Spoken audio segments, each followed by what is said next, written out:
काय सांगा, एकीकडे महायुती असताना दुसरीकडे शिवतारे यांनी जे वाक्य केले की सातबारा हा कोणाच्या नावाने नाही, पवार यांच्या दोन्ही पवारांना नाव घेऊन सांगितलेलं आहे.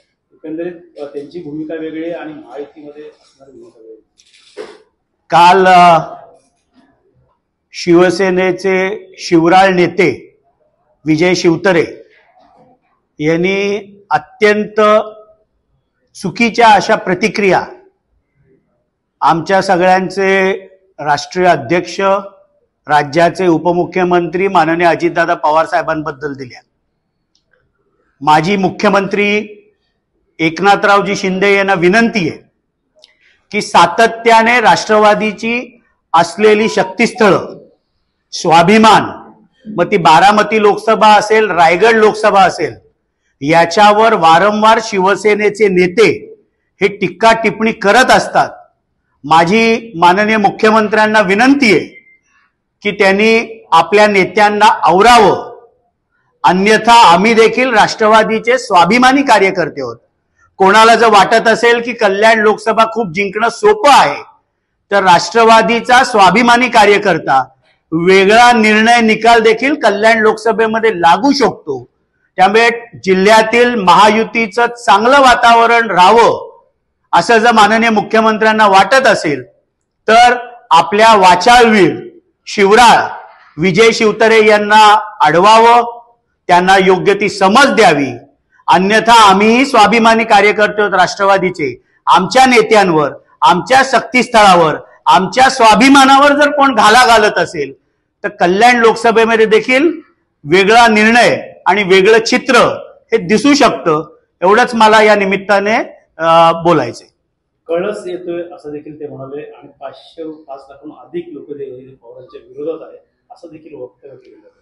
आकडेवारी 2019ला लोकसभेच्या निवडणुकीमध्ये मोठ्या मताधिक्याने राष्ट्रवादीचा त्या मतदारसंघामध्ये विजय झाला. सातत्याने बारामती लोकसभा हा विकास कामांच्या निमित्ताने हा राष्ट्रवादीकडे राहिलेला आहे आणि म्हणून त्यांचा वैयक्तिक अजेंडा शिवतारे जर चालवत असतील तर त्यांना योग्य समज ही मुख्यमंत्र्यांनी दिली पाहिजे. आम्ही देखील अनेक असे मतदारसंघ आहेत की ज्याच्यामध्ये राष्ट्रवादीचे कार्यकर्ते, पदाधिकारी वातावरण मग गढूळ करू शकतात. अगोदर नेहमीच बोलत आले याला पाडा त्याला पाडा, त्यामुळे हा एक मनात चिड राग असेल. 2019च्या निवडणुकीमध्ये एक इशारा दिला होता शिवतारेंना आणि त्याचा हा राग आता काढतात कशी, आता संकेत दिले का निवडणूक? त्यावेळेला आमच्या सगळ्यांचं श्रद्धास्थान आदरणीय शरदचंद्रजी पवार साहेबांच्या वर व्यक्तिगत खालच्या पातळीची टीका ही तत्कालीन मंत्री, राज्यमंत्री विजय शिवतारे यांनी केली होती आणि त्याला प्रतिआव्हान हे माननीय अजितदादांनी दिलं होतं की तुझा आवाका किती, तू बोलतोस किती, यावेळेला तू कसा आमदार बनतोस. ही ज्या वेळेला विजय शिवतारेंनी आमच्या सगळ्यांचं श्रद्धास्थान आदरणीय साहेबांवर अत्यंत खालच्या पातळीची टीका केली होती, त्यावेळेला ते आव्हान अजितदादांनी दिलं होतं आणि संपूर्ण महाराष्ट्राला माहितीये की अजितदादा जे बोलतात ते त्यांनी त्यावेळेला करून दाखवलं. सर, आता बातमी नवीन येते की वरिष्ठांकडून, महायुतीतल्या वरिष्ठांकडून शिवतारेंना सूचना मिळालेली आहे की अशी जी वक्तव्य आहेत ती करणं टाळा. मी त्याचं स्वागत करतो. माझी हीच विनंती राहील माननीय मुख्यमंत्र्यांना की त्यांच्या पक्षाचे नेते हे वारंवार राष्ट्रवादीची जी श्रद्धास्थानं आहेत, जे स्वाभिमानाची स्थानं आहेत, मग ती बारामती लोकसभा असेल, रायगड लोकसभा असेल, माननीय आमचे अजितदादा असतील, माननीय सुनील तटकरे असतील, यांच्यावर सातत्याने शिवसेनेचे काही वाचाळवीर नेते हे आघात करत असतात. मग त्याला चोख प्रत्युत्तर राष्ट्रवादीचे पदाधिकारी आणि कार्यकर्ते देखील आम्ही देऊ शकतो. 400 पार म्हणलंय, मात्र 7-12 यंदा कोणाचा असेल, सुमित्रा म्हणजे पवार असतील या सुप्रिया सुळे असतील, यांची लढत समोर. राष्ट्रवादीचं घड्याळ तिथनं विजयी होईल हा आत्मविश्वास आम्हाला सर्व कार्यकर्त्यांना आहे. सर, इंडिया बैठक होते ठाण्यामध्ये, काय सांगाल? आणि दुसरीकडे महायुती देखील उमेदवार ठरत नाही, काय सांगाल? आणि 16 तारखेला राहुल गांधींच्या दौऱ्याच्या पार्श्वभूमीवर ही महत्वाची बैठक आहे. चांगलं आहे, इंडिया आघाडीच्या बैठकी होतात, त्यांच्या कायम ट्रायडंटला होत असतात, कधी वंचित आहे सांगतात, कधी नाहीये, तो त्यांचा प्रश्न आहे. इंडिया आघाडीची बैठक होत आहे, चांगली गोष्ट आहे. त्यामुळे माहित नाही त्या ठाण्यातल्या 3 लोकसभा ज्या आहेत की ठाणे शहर आहे, म्हणजे ठाणे लोकसभा आहे, भिवंडी लोकसभा आहे, कल्याण लोकसभा आहे, कोण लढेल ते त्यांचं त्यांनी ठरवावं. मला विश्वास आहे की या तिन्ही ठिकाणी महायुतीचा उमेदवार विक्रमी मताधिक्याने विजयी झालेले असतील. पण या 3 ठिकाणी महायुतीचे उमेदवार देखील ठरतील ना, घाई काय.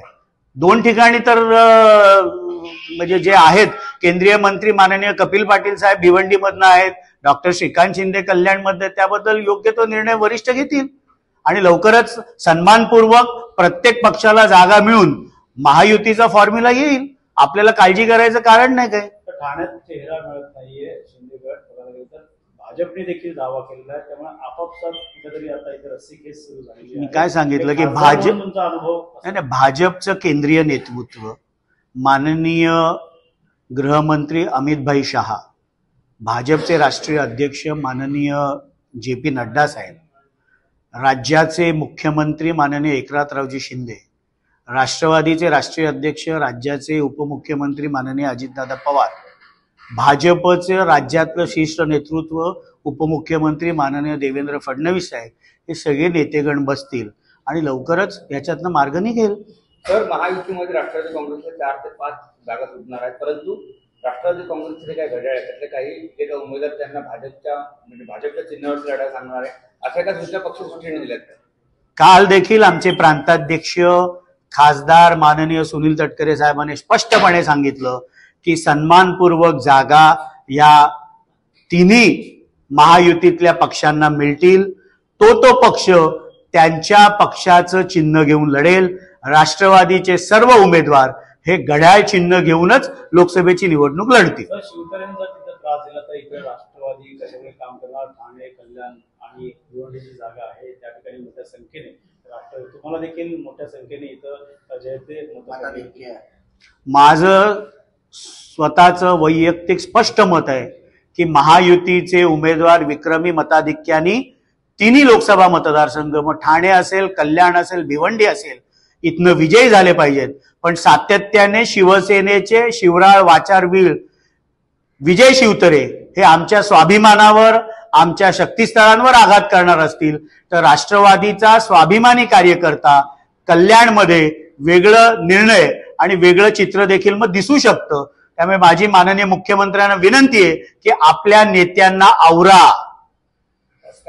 ओके.